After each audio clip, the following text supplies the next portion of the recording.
everybody, and welcome to Family Storytime with the Mentor Public Library. My name is Mallory, and this week we're going to be reading books about imagination. But before we get started, let's work out our wiggles by doing head, shoulders, knees, and toes.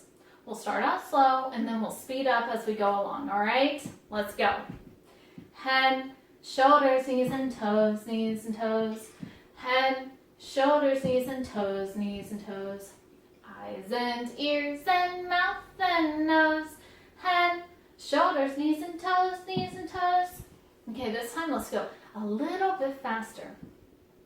Head, shoulders, knees, and toes, knees, and toes. Head, shoulders, knees, and toes, knees, and toes. Eyes and ears and mouth and nose. Head, shoulders, knees, and toes, knees, and toes. Okay, this time let's go a little bit faster. Head, shoulders, knees, and toes, knees, and toes. Head, shoulders, knees, and toes, knees, and toes. Eyes and ears and mouth and nose. Head, shoulders, knees, and toes, knees, and toes.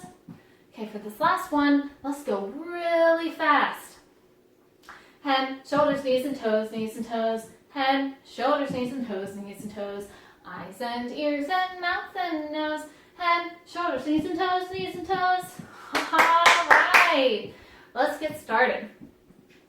The first book we're going to read today is called Where the Wild Things Are by Maurice Sendak.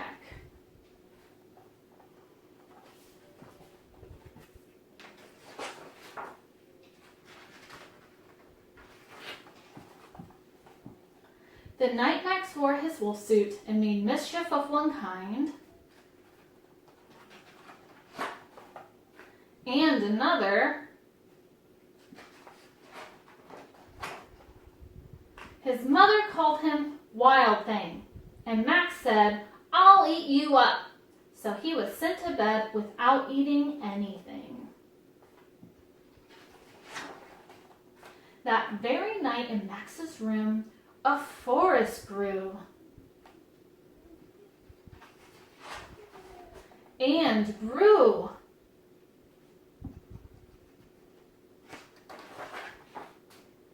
And grew until his ceiling hung with vines, and the walls became the world all around.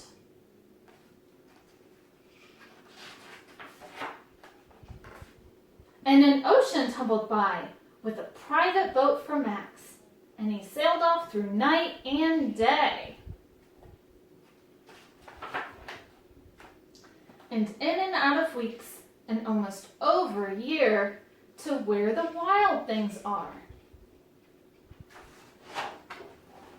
And when he came to the place where the wild things are, they roared their terrible roars, and gnashed their terrible teeth, and rolled their terrible eyes, and showed their terrible claws.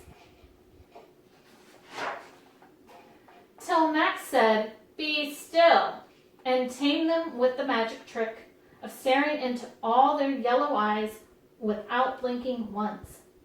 And they were frightened and called him the most wild thing of all.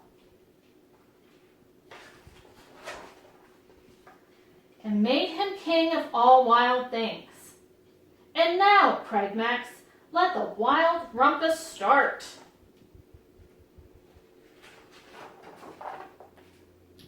Do you see them jumping around? And hanging from trees, and dancing in a line. That's quite a rumpus. "Now stop," Max said, and sent the wild things off to bed without their supper. And Max, the king of all wild things, was lonely and wanted to be where someone loved him best of all. Then all around, from far away, across the world, he smelled good things to eat. So he gave up being a king of where the wild things are. But the wild things cried, "Oh, please don't go. We'll eat you up. We love you so." And Max said, "No." The wild things roared their terrible roars and gnashed their terrible teeth and rolled their terrible eyes and showed their terrible claws. But Max stepped into his private boat and waved goodbye.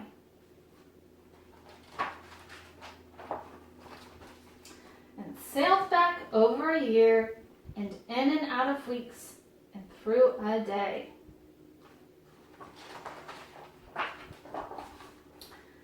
And into the night of his very own room, where he found his supper waiting for him. And it was still hot. Well, I bet he's going to enjoy that supper. So before we get started into our next book, how about we sing a song called Down by the Bay? This is a song that is only limited by your own imagination. Okay, let's go. Down by the bay, where the watermelons grow, back to my home, I dare not go, for if I do, my mother will say. Have you ever seen a goose riding a moose? Down by the bay, where the watermelons grow, back to my home, I dare not go, for if I do, my mother will say. Have you ever seen a bear combing his hair? Down by the bay, where the watermelons grow, back to my home, I dare not go, for if I do, my mother will say.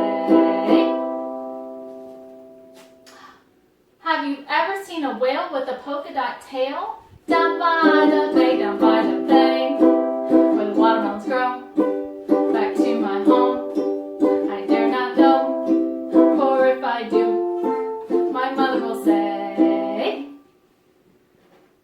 Have you ever seen a goat rowing a boat? Down by the bay. All right. So our next book is called Not a Box by Antoinette Portis.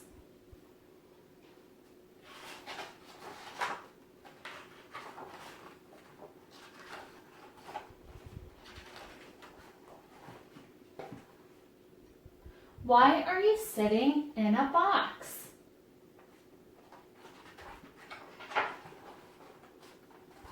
It's not a box.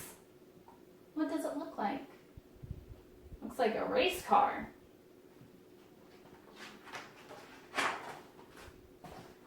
What are you doing on top of that box?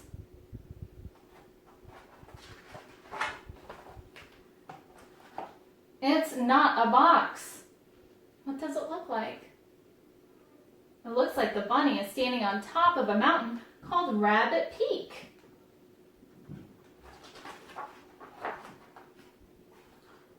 Why are you squirting a box?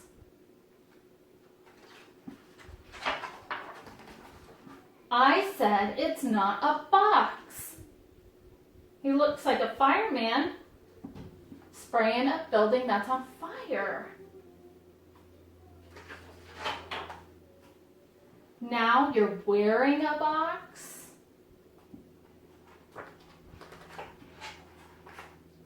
This is not a box. Looks like a robot to me.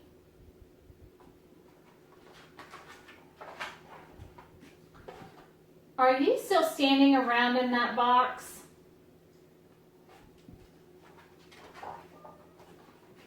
It's not a box. It looks like a pirate ship, a hot air balloon. Looks like he's riding an elephant and riding a boat.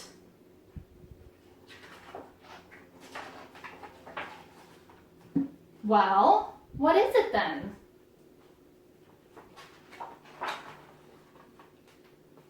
The bunny has to think about it a little bit, huh? It's my not a box. And there the bunny goes into outer space. Do you see that? The end. So I love that book because it shows us that imagination can take us anywhere. Well, thank you so much for joining us. We hope to see you again soon.